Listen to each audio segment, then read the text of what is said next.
Hati kami, sukacita Tuhan. Oh, begitu menebar berkat dalam hidup kami. Namun, Engkau pun meminta kami untuk membagi berkat kepada sesama. Maka hadirlah di tengah-tengah kami, urapilah hati kami, Roh Kudus, agar kami setia pada perintah demi Kristus Tuhan dan pengantara kami. Amin. Dalam nama Bapa dan Putra dan Roh Kudus. Amin. Shalom. Terima kasih David. Thank you.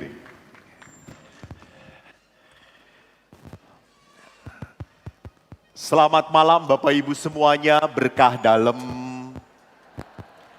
Terima kasih banyak saya boleh kembali ke Malang untuk berbagi tentang perjalanan iman. Apalagi hari ini kita akan berbicara tentang kamulah tanganku. Tema ini akan saya, tema ini, aku mumet ana loro ning kene. Sing di sing apa iki apa iki? Yang ini lepasin aja ya biar aku nggak pening.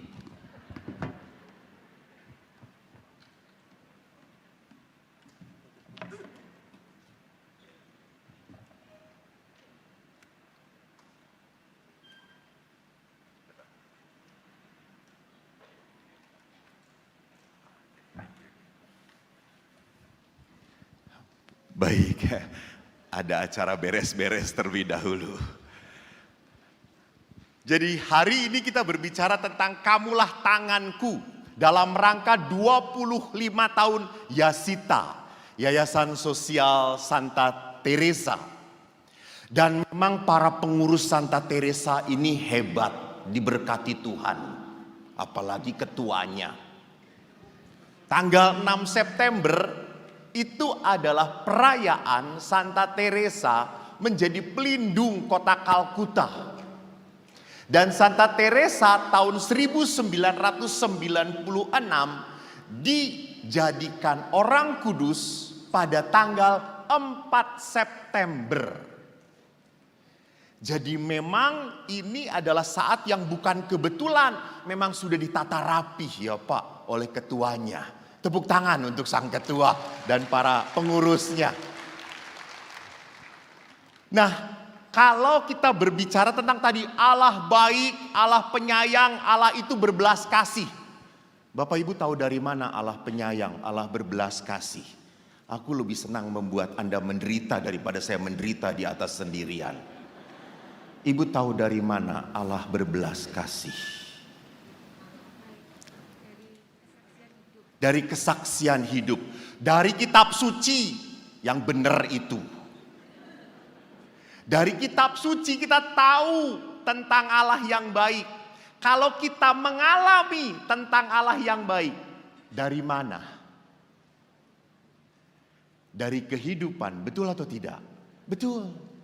Jadi kalau kita tahu Tuhan itu baik dari kitab suci, kita mengalami Tuhan baik itu dari pengalaman hidup.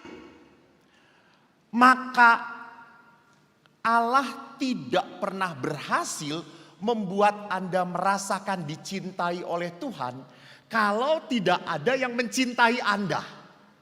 Jangan lupa itu. Maka ada yang ngomong, Romo, saya tuh males ngobrol dengan Tuhan. Loh kenapa Pak? Tuhan tuh kan kehadirannya kelihatan dari istri saya toh. Kalau istri saya cerewet, ya Tuhan tuh cerewet Romo.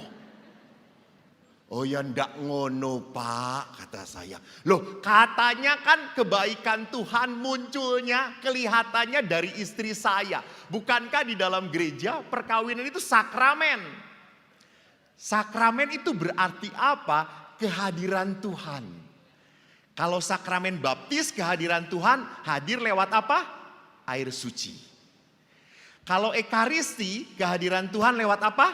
Hosti. Kalau sakramen penguatan Banyak anak-anak muda mengatakan sakramen penguatan pada saat ditempeleng oleh uskup. Bukan, kata sih itu bukan ditempeleng gitu. Uskup tuh hanya memegang pipi. Sakramen penguatan krisma itu ya minyak krisma itu. Sedangkan sakramen perkawinan, kehadiran Tuhan hadir lewat mana? Pasangan. Jadi tolong ibu-ibu, bapak-bapak, terutama ibu-ibu saya nasihatkan. Jangan terlalu senang berdoa lalu nyuekin suaminya. Nggak bener itu namanya. Suaminya mau ngobrol, aku doa dulu. Ngawur. Suami dicuekin, Tuhan diajak ngomong. Padahal Tuhan juga sedang jalan-jalan sedang nonton sepak bola. Jadi kita berbicara tentang Allah, kamulah tanganku. Dan saya akan mengambil kisahnya dari mana, tolong ditampilkan di layar. Saya melihat orang Samaria yang baik hati. Anda kenal Dalai Lama, salah seorang tokoh besar dalam agama di Tibet. Pernah ditanya oleh salah seorang teologi pembebasan dari Brazil.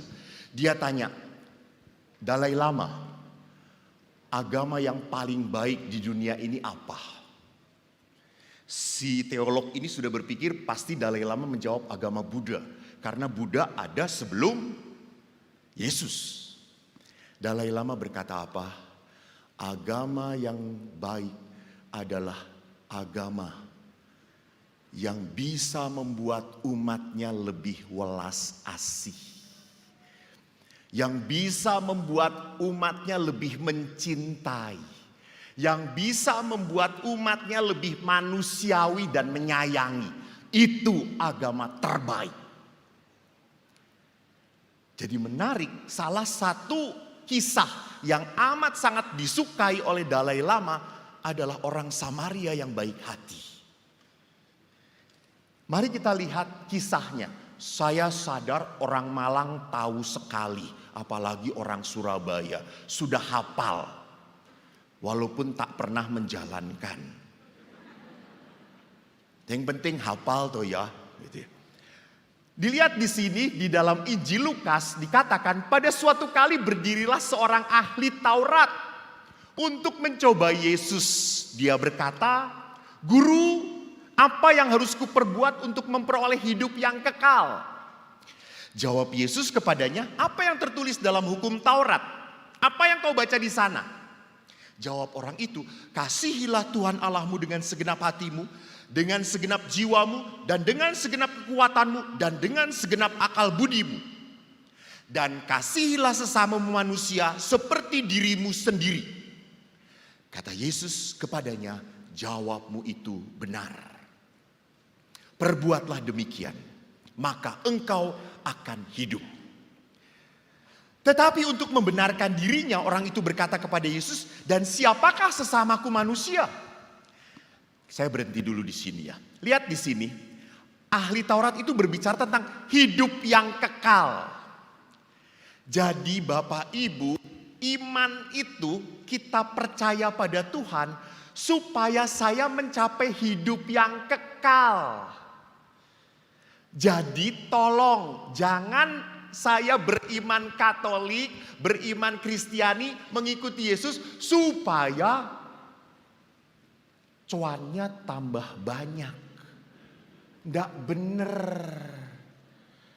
Karena dalam apa namanya, dalam doa-doa novena yang paling disukai oleh orang Katolik, kalau udah ada novena itu permohonannya bisa 3 lembar folio satu orang.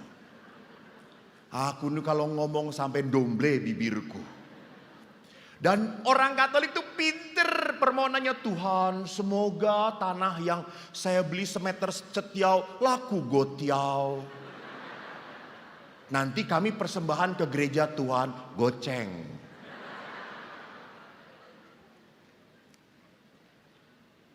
Jadi tolong kita menjadi pengikut Kristus bukan hanya mikirin hidup di dunia ini. No. Kita harus sadar bahwa mengapa saya mengikuti Kristus? Supaya saya selamat sampai kehidupan kekal. Itu yang benar. Maka kalau untuk mencapai itu, Yesus ngomong apa? Kasihi Tuhan, kasihi sesama. Benar, titik, selesai. Tapi kan namanya manusia, selalu aja sok pinter, padahal tolol. Lalu dia nanya, lihat, ada seorang yang turun, lalu Yesus cerita, ada seorang yang turun dari Yerusalem ke Yeriko, ia jatuh ke tangan penyamun yang bukan saja merampok habis-habisan, tetapi juga memukulnya, dan yang sesudah itu pergi meninggalkannya setengah mati. Kebetulan ada seorang imam turun melalui jalan itu. Ia melihat orang itu, tetapi ia melewatinya dari seberang jalan. Demikian juga seorang Lewi datang ke tempat itu. Ketika melihat orang itu, ia melewatinya dari seberang jalan. Lalu datang seorang Samaria yang sedang dalam perjalanan ke tempat itu. Ketika ia melihat orang itu, tergeraklah hatinya oleh belas kasihan. Ia pergi kepadanya lalu membalut luka-lukanya sesudah ia menyiraminya dengan minyak dan anggur. Saya stop lagi. Lihat ada dua tipe orang. Imam Lewi dan Samaria. Imam dan Lewi itu pasti kalau dari Yerusalem habis ngapain? Ya betul. Romo jangan jawab. Romo mah gak akan pernah salah. Itu pasti benar. Saya cek umat Romo. Kalau umat Romo tidak bisa menjawab, memang Romonya kurang memberi perhatian pada umatnya. Betul. Orang Lewi dan imam pulang dari Yerusalem pasti habis berdoa. Lewi itu adalah satu suku apa? Israel yang ditugaskan khusus untuk mengurus ibadat di Bait Allah. Jadi pasti mereka dari Bait Allah. Karena Bait Allah itu letaknya di mana? Kelihatan belum pernah ke sana. Kasihan. Yang belum pernah ke Yerusalem bagaimana bisa nyumbang? Bait Allah itu hanya ada di Yerusalem. Walaupun sekarang sudah hancur. Tinggal apa? Tuh kan pada nggak tahu, kata saya juga. Ini mah bukan bisa menyumbang, harus disumbang ini sih. Tinggal tembok ratapan. Nah, dua tipe orang, imam, Lewi. Imam dan Lewi adalah orang-orang yang merasa baik. Karena apa? Karena kedudukannya. Sedangkan orang Samaria adalah orang yang baik karena perbuatannya. Mari nanti kita lihat mana yang berkenan pada Yesus. Jadi Samaria baik karena perbuatannya, Lewi dan imam baik karena jabatannya. Dan mana yang berkenan pada Yesus? Kita lihat. Kemudian orang Samaria itu menaikkan orang itu ke atas keledai.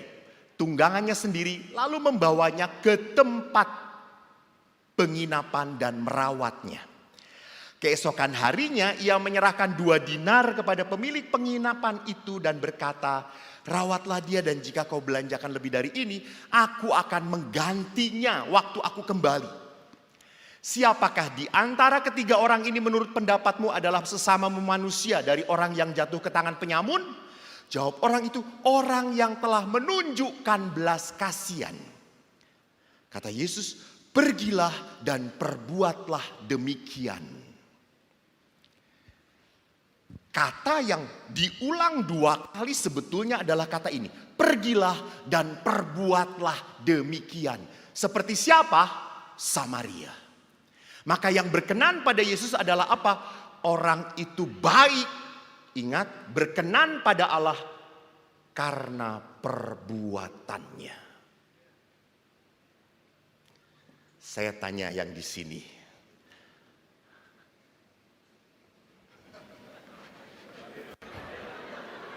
Bapak ditato, ngeri saya coy. Tatonya edan. Saya tanya Pak, Bapak percaya Allah itu berbelas kasih? Ya. Allah itu Maha Rahim, Allah pengampun, bagus. Bapak beriman, walaupun Bapak ditato, hati Bapak suci sekali. Tapi saya tes, apa benar atau tidak gitu ya. Bapak percaya Allah itu berbelas kasih, Allah itu baik, Allah itu penuh kerahiman. Tetapi dalam hidup, Bapak tidak pernah bisa mengampuni, tidak pernah nyumbang. Tidak pernah mengasihi. Pertanyaannya, di hari terakhir di saat Bapak menghadapi Sirotol Mustaqim, pengadilan Tuhan, apakah Tuhan akan berbelas kasih pada Bapak?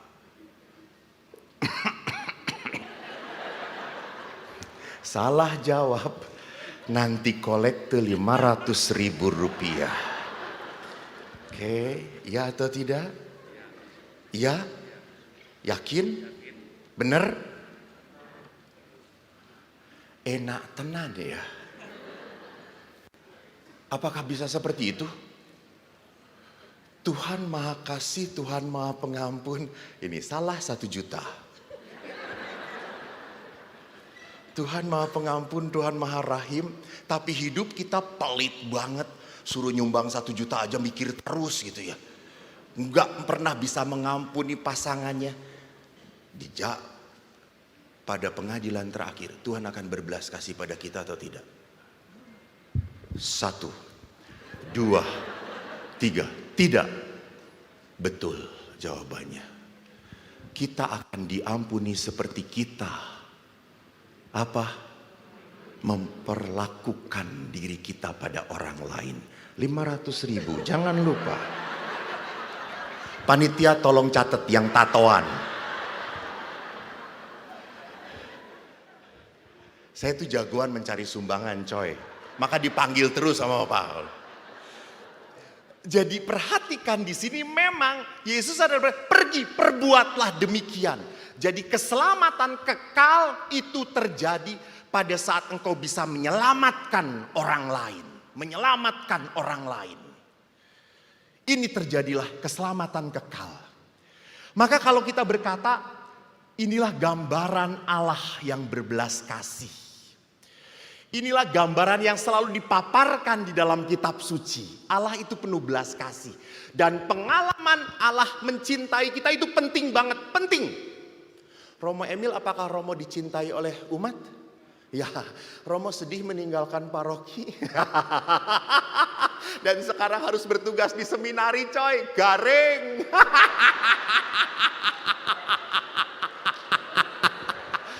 Terima kasih Tuhan. Akhirnya ada masa di tanah perjanjian dan ada masa di padang gurun saudara-saudara. Jadi kalau Romo Adam 7 tahun di seminari. Sekarang sedang masa sukacita. Romo Emil ingat 40 tahun.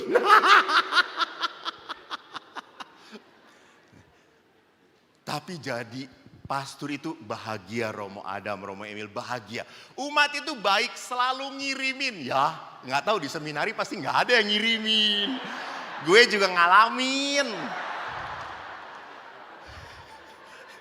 Yang terjadi rebutan dengan seminaris. Maka kalau romo-romo di seminari itu selalu di kamarnya super mineh gitu ya. Ini saya menyuarakan kesedihan hati beliau.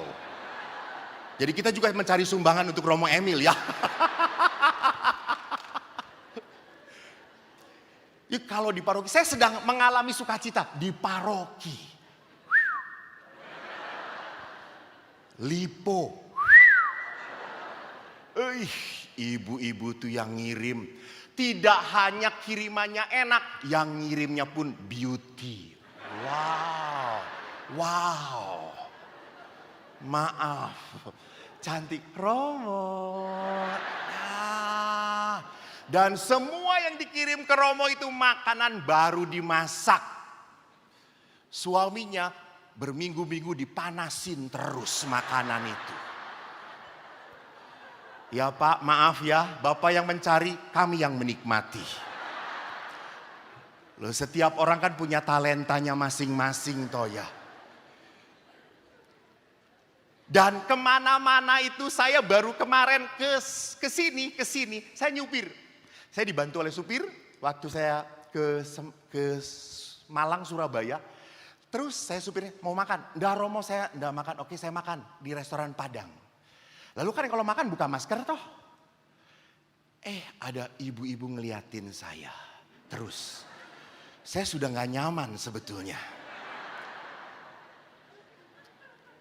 Lalu saya buat tanda salib sebelum berdoa gitu ya.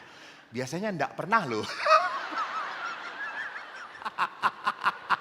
sorry buka kartu. Manusia, Romo juga kadang-kadang hilap. Lalu saya buat tanda salib. Selesai doa, ibu itu dengerin, Romo Eko ya? Iya. Terus saya tanya, kok tahu? Ya tadi saya ragu-ragu, tapi pada saat Romo buat tanda salib, saya yakin ini Romo Eko ya. Oh, iya. Baik Bu. Lalu tuh saya tuh kalau ke rumah makan Padang, Bapak Ibu ramesan. Jadi langsung. Terus setelah makan, ibu itu dengan anak-anaknya dan suaminya minta difoto. Romo difoto, ya. Dan nyebelinnya dipoto dengan ibu-ibu itu apa? Yang dilihat selalu dirinya sendiri. Jadi saya tuh berkali-kali dipoto, ini jelek, kenapa? Saya kelihatan gendut. Ya Allah, kata saya. Lu memang gendut, kata saya. Terus pernah ibu-ibu setelah 3 kali dipoto, nah ini bagus, padahal sayanya blur. Bu, saya blur, nggak penting gitu. Wah, tahu gitu jangan potret dengan gue, kata saya tuh. Lalu ibu ini udah dipotret, selesai, saya ke kasir, mau bayar, ibu itu ngomong, Romo sudah, saya bayarkan saja. Saya langsung menyesal, ya Allah gitu ya. Tahu gitu gua makan segala-galanya. Saya kan cuma bawa 30.000, makanya ramesan juga, Pak 30.000 tuh pakai apa? Ini, Pak, oh ya udah pakai itu aja gitu ya. Enggak kurang, enggak lebih, saya sampai tanya, teh bayar enggak? Gitu ya. Enggak Pak, oh ya sudah teh gitu ya. Tahu ibu itu yang bayar, gua makan itu semuanya gitu ya. Tapi lihat, maka saya ke rumah makan itu selalu buka masker, saya gini. Siapa tahu ada yang kenal. Tapi kalau saya makan dengan umat selalu enggak pernah saya bayar, enggak pernah walaupun itu ulang tahun saya. Saya udah di rumah, saya traktir. Maaf, umat Bandung dan Jakarta tidak ada yang tega ditraktir oleh Romonya. Itu keren. Tapi mereka motong uang kolekte. Asem kata saya itu.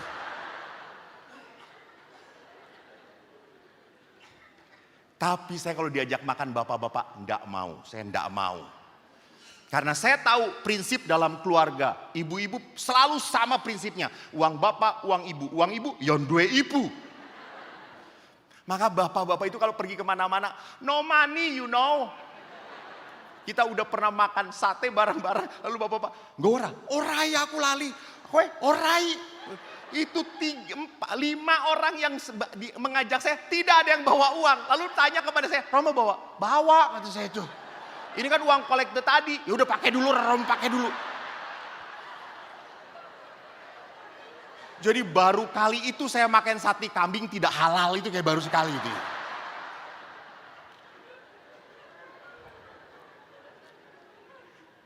Hanya itu yang membuat saya mengatakan, oh really a blessing from God becoming a priest. Jadi Allah itu berbelas kasih.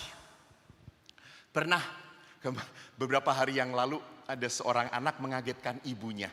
Anak ini senang menggambar sejak SMP, SD, SMP, SMA, senang pinter gambarannya. Lalu dia itu ngomong ke papanya lulus SMA, dia mau masuk desain grafis. Anaknya pinter. Lalu bapaknya ngomong, enggak, lu gak boleh masuk desain grafis. Lu masuk kedokteran, memang jagoan. Desain grafis lu dapat duit apa? Gak ada duitnya. Kamu tahu dokter, sekali pegang gope. Buka baju cetiau. Buka badan notiau kuah gitu. Edan enggak. Jadi anaknya tidak boleh masuk ke desain grafis. Dia ngomong pada mamanya, "Ma, aku gak boleh masuk desain grafis." Mamanya langsung ngomong, "Udah doain. Semoga papa kamu lembut hatinya." Lalu anak ini langsung ngomong, "Ma, aku sudah lama gak percaya pada Tuhan kok." Mamanya kaget banget. Karena anaknya ini adalah putra altar. Kaget. Sedih. Anak ini jadi malas berdoa. Tapi beberapa bulan kemudian, pada suatu minggu di paroki itu diumumkan ada sakramen krisma. Anak itu langsung datang kepadanya mamanya, "Ma, tolong aku daftarin, aku mau krisma." Jadi rupanya anak ini tidak kehilangan iman. Anak ini ngambek. Kadang-kadang kita juga kayak gitu. Kalau kita ngambek yang disalahin siapa? Tuhan. Itu tuh bapaknya yang melarang, yang disalahin Tuhan. Jadi perhatikan di sini bisa terjadi pada saat orang itu tidak menerima belas kasih Tuhan, maka kepercayaan kepada Allah pun berkurang. Itulah sebabnya mengapa kadang-kadang ada orang yang tidak peduli pada orang lain. Ada apa di dalam hatinya sampai ia tidak peduli? Bapak Paus menulis di dalam ensiklik Evangelii Gaudium. Dikatakan, bila mana kehidupan batin kita terkurung dalam kepentingan diri dan perhatian pada diri sendiri, tidak ada lagi ruang untuk orang lain. Nggak akan orang itu kalau cuma mikirnya, kita sudah ngumpulin duit nih. Kita mau makan kemana? Mau beli apa?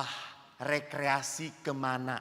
Kalau kita cuma memikirkan standar of living yang makin tinggi, bukan standar of giving yang makin tinggi, maka kita tidak akan pernah bisa memikirkan orang lain.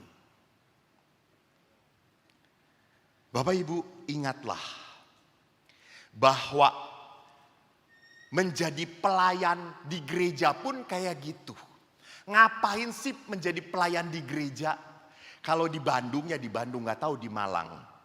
Orang yang disuruh menjadi ketua lingkungan hampir semua. Siapa yang mau jadi ketua lingkungan? Semuanya menciptakan keheningan. Kowe wae, kowe. Gitu. Seolah-olah rendah hati. Padahal apa? Dia tahu menjadi lingkungan adalah siap memikul salib. Dan biasanya kalau sudah menjadi lingkungan tidak cukup satu generasi. Selalu akan terus-terusan. Maka dari itu lihat. Orang yang mau melayani adalah orang yang betul-betul mau repot dan sakit hati. Maka tuh kalau pertemuan lingkungan itu saja toh. Elu lagi, elu lagi, elu lagi. Dan gue lagi.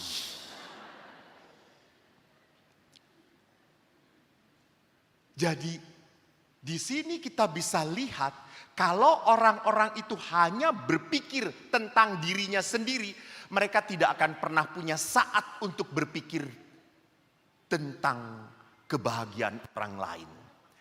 Maka akibatnya apa? Bapak Paus melihat akhirnya manusia mengalami krisis cinta dan kepedulian. Suara Allah tidak didengar lagi. Saya juga kadang-kadang bingung kalau ada, toh ya sekarang mau Natal, mau Paskah, ayo pengakuan dosa. Banyak ibu-ibu yang datang berkata, dosa saya apa ya Romo ya? Saya sepertinya nggak pernah berdosa tuh. Bahkan ada ibu-ibu yang datang, Romo saya mau pengakuan dosa. Silakan Bu, saya tuh senang kalau pagi-pagi habis misa ada yang pengakuan dosa. Saya suka sekali. Wih, wah hebat kata saya. Saya layani, mari Bu, mari. Romo, saya mau pengakuan dosa. Dosa-dosa saya, terakhir pengakuan kapan? Oh iya lupa. Terakhir pengakuan Romo, Natal yang lalu. Dosa-dosa saya adalah, Romo saya ini mempunyai suami yang menjengkelkan sekali Romo. Dia itu malas, dia itu hanya merintah aja. Dia nggak pernah mau menyuci piring, boro-boro semuanya handuk aja ditaruhnya di situ lagi, di situ lagi, di situ lagi. Padahal handuk basah, masa ditaruh di kasur ya Romo? Saya nggak tahu, kata saya harusnya di mana, kata saya itu. Dia makin tua makin cerewet Romo, saya sebel dengan dia. Itu dosa-dosa saya. Lalu saya mengatakan, dengan ini atas nama gereja dan kuasa kerahiman Tuhan, saya melepaskan dosa-dosa suami ibu. Si ibu itu bingung. Lalu dosa saya bertambah, kata saya itu. Kenapa Romo? Ngomongin suami pada saat pengakuan dosa, dosanya berkali-kali lipat, kata saya itu. Jadi perhatikan, bahwa makin lama orang itu sensitivitas kepada dosa itu berkurang. Wong yang lain juga kayak gitu kok. Seperti ada orang yang kemarin berdebat dengan saya. Berbohong demi kebaikan itu boleh gak Romo? Dosa gak Romo? Ya dosa. Namanya berbohong tuh mau demi kebaikan lah, mau demi apapun. Dosa, salah. Gitu ya. Tapi kan saya kan gak ngomong semuanya pada istri saya gitu ya. Kalau ngomong semuanya nanti kita berperang Romo. Yang penting kan kita tahu sama tahu. Lah yang tahu siapa? Saya dan Tuhan. No, tidak ada berbohong demi kebaikan. Tetap dosa gitu ya. Jadi lihat di sini. Bahwa manusia akhirnya apa? Tidak pernah merasa bahwa dia jauh dari Tuhan atau dekat. Sehingga apa yang terjadi? Sukacita kasih Tuhan tidak lagi dirasakan. Orang itu cukup merasakan sukacita dengan sensasi. Dengan apa yang dia tonton, apa yang dia pakai. Dengan kenikmatan. Contoh saya tanya, lebih menyenangkan rosario atau nonton drama Korea? Bagus, ibu jujur sekali, drama Korea, bagus. Dan kalau nonton drama Korea, ibu-ibu tuh menangis-nangis, betul atau tidak? Betul, karena dia menangisi apa? Suaminya kok tidak seperti artis Korea gitu ya.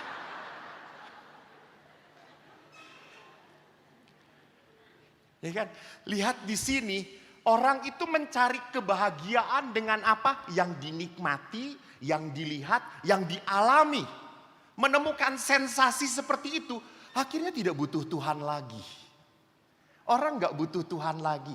Kalau dia sudah bisa berbahagia dengan dirinya sendiri. Saya bisa fun kok tanpa Tuhan. Saya bisa senang tanpa Tuhan. Itu bisa terjadi. Hati-hati. Kita akhirnya mencari senang bukan damai. Bukan damai. Padahal apa? Ukuran kedalaman hidup manusia adalah damai dan sukacita di dalam Tuhan. Maka kalau dalam persekutuan orang-orang itu nangis, belum tentu bertobat. Karena bisa jadi dia nangis kelupaan pada saat persekutuan doa. Istrinya gak ikut, handphone ketinggalan. Dan istrinya tahu passwordnya. Ya Tuhanku, tolong jaga handphone itu Tuhan. Dari tangan-tangan kejahatan istriku gitu ya.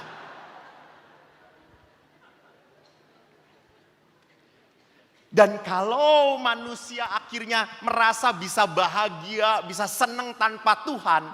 So akhirnya apa? Keinginan berbuat baik pun tidak akan pernah ada dalam diri manusia. Saya akan perlihatkan ada 3 perangkap dalam kehidupan kita. Yang bisa membuat kita terjebak, lekat istilah hidup rohani. Jadi kemewahan, ingat rejeki itu bisa menjadi anugerah, bisa menjadi musibah. Perhatikan saja, banyak toh orang tuanya usahanya maju. Setelah lari ke anak, malah menjadi apa? menjadi rebutan anak-anaknya, menjadi kacau, menjadi sumber malapetaka.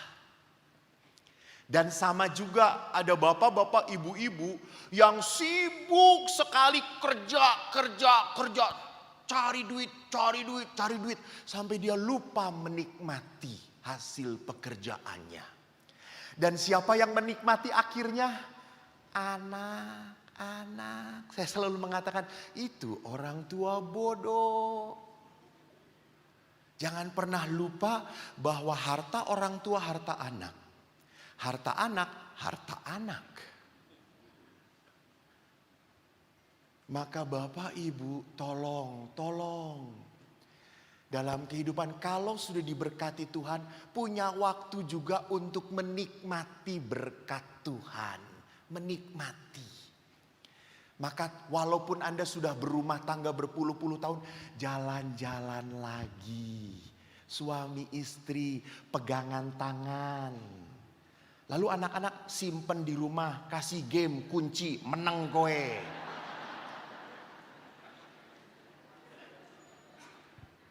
Maaf ya, kehangatan itu harus dipelihara. Gak mungkin kehangatan itu begitu terus berjalan akan terjadi. Enggak. Harus dipelihara. Lewat apa? Ya sama-sama bareng-bareng. Asal jangan ngobrol banyak-banyak. Karena suami istri ngobrol banyak, ujungnya apa? Bertengkar gitu, pasti gitu. Awang pernah istrinya kan ingin ngajak ngobrol suaminya, Pah, lihat ayamnya lucu banget ya Pak ya. Lalu si suami berkata, gendut kayak kamu. Gak ribut aja mereka akhirnya gitu. Jadi di sini kita harus belajar untuk apa? Bareng-bareng. Kemarin saya di Kudus, saya bertanya dengan pasangan suami istri yang sudah 55 tahun hidup perkawinan. Engkong dan empe. Perempuan empe.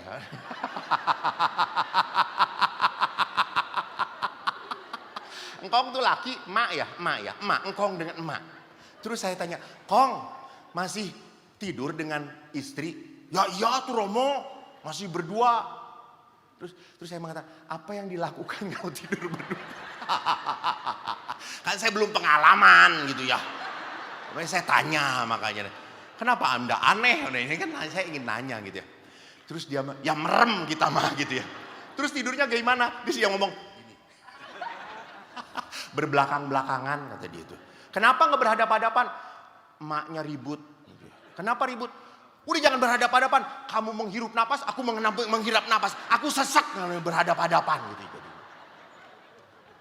Jadi akhirnya kita berbelakang-belakangan. Dan di depan tabung oksigen gitu ya. Jadi saudaraku yang terakasih, saya mau mengatakan apa? Kemewahan, hati-hati. Berkat, kalau Anda tidak bisa pandai mengaturnya akan menjadi jebakan. Akhirnya apa? You have no time anymore. Untuk diri Anda, untuk mensyukuri berkat Tuhan. Hanya sibuk untuk mengumpulkan saja. Karena sudah berpikir aku yang cari punyaku untukku. Bahkan tak rela diberikan supaya orang lain pun menikmati. Kedua, kelemahan manusia, kejahatan, kuasa jahat. Tidak pernah kita selalu mudah puas. Kita tuh selalu kurang iri dengan orang lain. Kemarin seminar di Bogor, saya senang sekali dengan seorang pastor ahli hukum. Dia berkata, para istri tolong ya, laki-laki itu butuh keindahan di rumah. Jadi tolong kalau di rumah bersolek juga. Jangan di rumah jadi liar. Pakai rolah gitu ya. Acak-acakan, kutang lampre sana sini, BH bolong, gak jelas gitu ya. Romo Emil bisa membayangkan. Dengan polosnya. Ya jangan, dosa. Itu saya. Karena saya cerita Romo Emil yang paling ngowoh.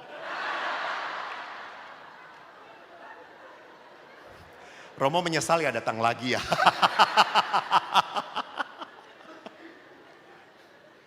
Lalu Romo itu berkata, tolong bersolek supaya pria itu bahagia melihat ada keindahan. Lalu dia mengatakan, tapi tolong kalau makin tua jangan makin lama-lama bersoleknya. Sudah sebentar aja.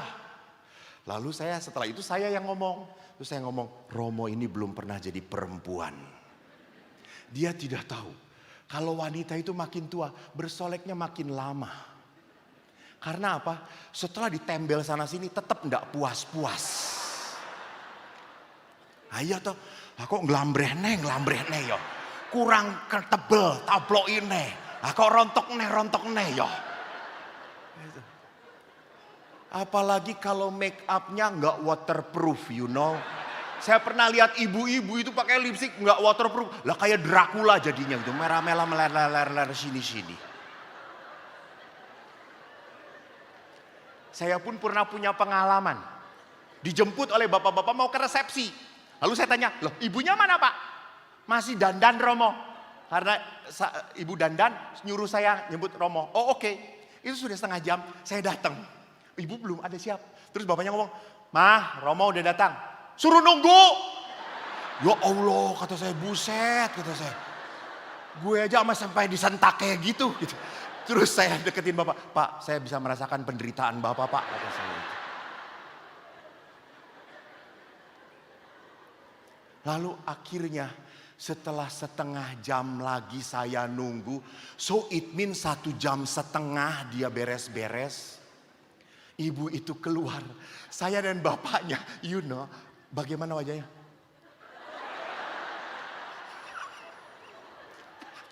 Ibunya udah kayak gitu, ngelihat wajah kita yang amazing gitu, kagum gitu ya. Si ibunya berkata, ngopo?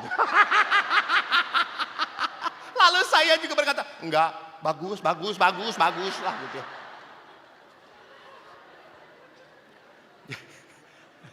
Jadi ibu tolong sadarlah gitu ya, sadarlah bahwa Anda seluruh kulitnya mulai ikut gaya gravitasi. Nggak apa-apa.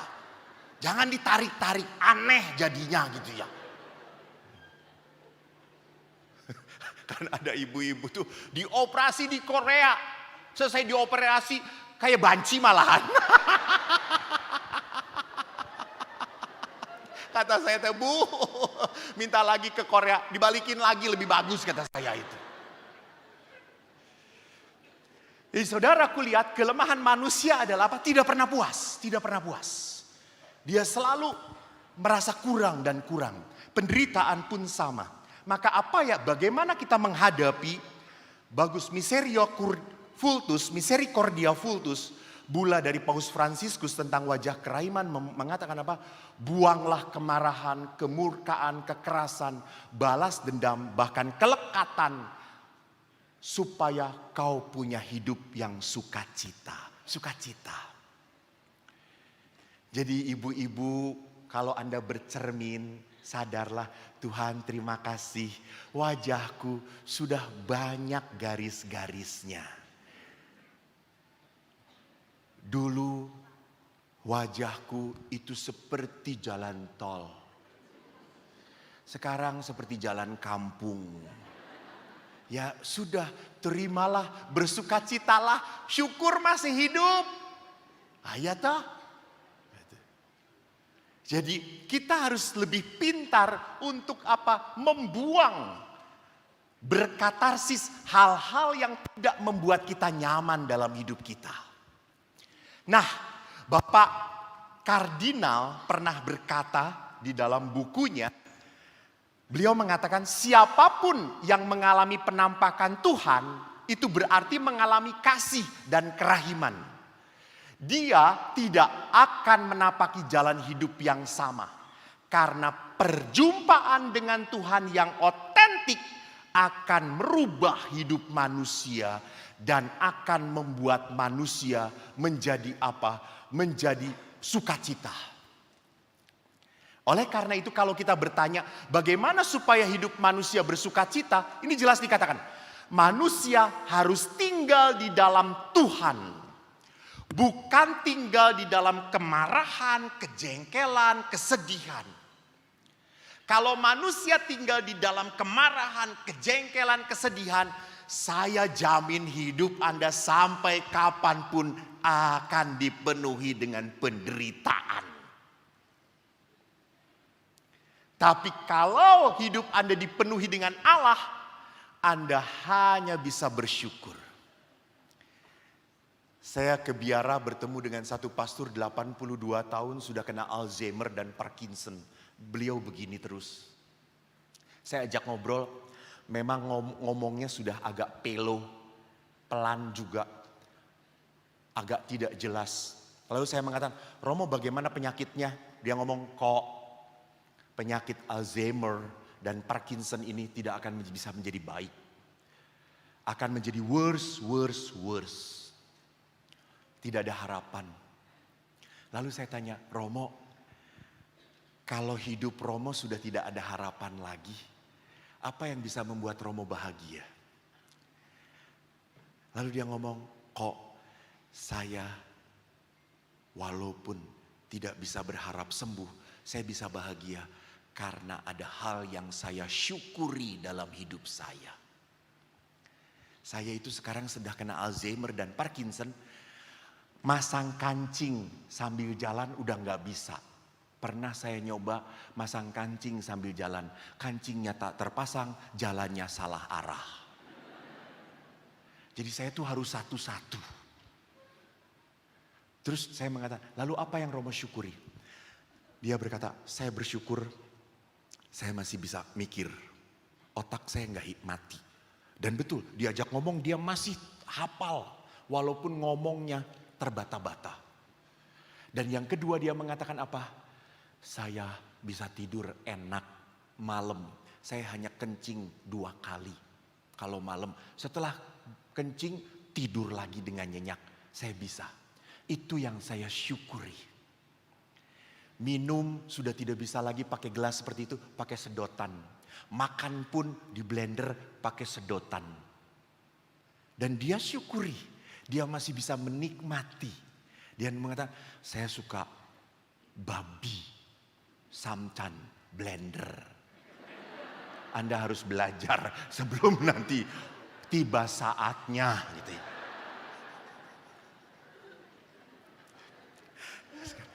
Mix ya, oke. Saya sudah diberi tanda oleh panitia. Set hampir terakhir. Apa yang mendatangkan berkat bagi hidup saya? Jadi rupanya yang mendatangkan berkat dalam hidup saya adalah apa? Keberanian untuk membebaskan dan membarui kehidupan. Jangan pernah lupa bahwa kehidupan itu adalah serangkaian perjalanan God give you. It's a time that you must hold it and later on you must release it. Ini kehidupan. Allah akan memberi, terimalah, take it, nikmatilah. Suatu saat Allah akan mengambil. Maka doa itu adalah saat kita untuk membuka tangan kepada Tuhan. Tuhan, ini yang saya punya, ini yang berharga, ini yang menyakitkan saya. Lalu Tuhan melihat, ini saya ambil, ini saya kasih. Bahwa anugerah, kita harus sadar dalam kehidupan tidak ada yang diberikan oleh Tuhan untuk selama-lamanya menjadi milik kita. No, tidak ada. Selalu akan datang dan pergi. Entah itu rahmat, entah itu penderitaan. Maka you must know how to liberate it. Bebaskan, lepaskan. Jadi ibu, bapak-bapak, kalau Anda hidup dengan istri yang cerewet, tenang saja, tenang. Suatu saat dia akan diambil. Tenang, maka tenang.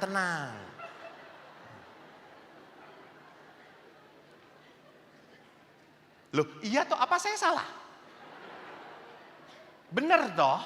Ya benar, benar. Tapi ya jangan doakan gitu ya. Karena saya pernah di gereja saya itu kan ada yang namanya Maria apa? Yang Maria memangku Yesus tuh waktu meninggal? Pieta. Pieta itu di sana. Kalau di sini Pieto. Di situ tuh banyak ibu-ibu yang berdoa. Serius. Lalu saya tuh ikut doa di situ diam. Namanya ibu-ibu tidak bisa membedakan antara berbisik dan berisik. Lalu salah seorang ibu berdoa di samping saya. Dia pikir kalau doa dekat Romo pasti didengarkan Tuhan. Lalu doanya itu begini. Tuhan yang Maha Rahim. Dulu kau berikan anugerah terindah. Suami untuk hidupku. Namun Tuhan setelah 10 tahun ini aku menderita. Sakit, banyak dikecewakan.